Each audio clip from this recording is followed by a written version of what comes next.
The opposition's accusing Wayne Swan of class warfare after the Treasurer today said some billionaires were using their wealth to undermine democracy for their own benefit. Mr Swan says the opposition is involved in the plot to divert more wealth into the pockets of the rich. Meanwhile, opposition finance spokesman Andrew Robb has suggested the coalition's policy of generous paid parental leave isn't quite settled. Political correspondent Tom Iggulden reports from Canberra. Julia Gillard's new and promoted ministers were sworn in today, minus Bob Carr, who's still to be cleared to take up his Senate seat. With the squeeze put on the Rudd faction... Could I just ask that all the mobiles are switched off? The new ministry's looking keen, with one exception. Rudd backer Kim Carr's disappointment at being shifted from manufacturing to human services was palpable, while others savoured the moment at Government House. I present the Honourable Kim John Carr. Senator Carr fought a losing battle to look enthusiastic. Thank you very much.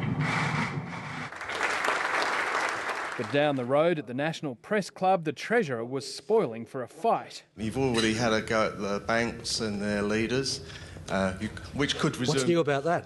Which could resume tomorrow. In his crosshairs this time, mining magnates Gina Rinehart, Andrew Twiggy Forrest and Clive Palmer. Because the way in which I've watched some of these vested interests deploy their political power is, in my view, profoundly anti-democratic.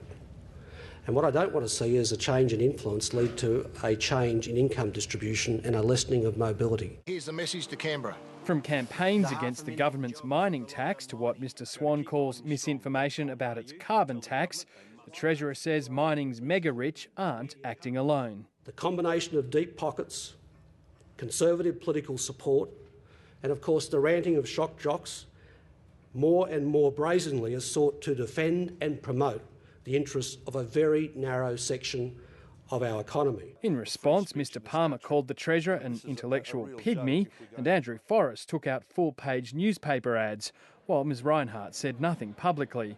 The opposition was less backward about coming forward. And when you talk about vested interests, there are very few vested interests more powerful than the faceless men in the Labor Party.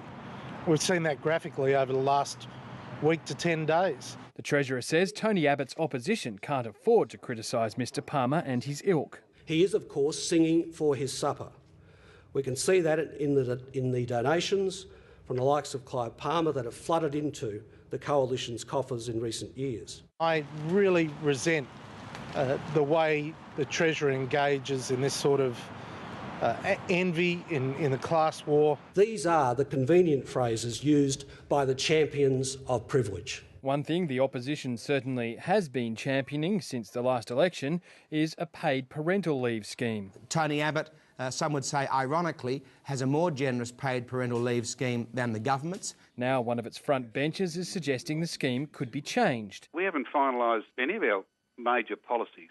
We had some that we took to the last election, and that's one of them. Now, the potential for us to spend or not spend next time will depend on what the government does. Deputy Opposition Leader Julie Bishop quickly assured voters that Tony Abbott reaffirmed support for the scheme only last week. Who are we to believe? Are we to believe Tony Abbott's boasting and Julie Bishop backing him up, or the person who's supposed to be in charge of the numbers saying that they haven't finalised it? Tonight, Andrew Robbs issued a statement saying his comments were about new policy possibilities and denying that included the paid parental leave scheme, to which he says the opposition is still, of course, committed. Tom Iggulden, Late Line.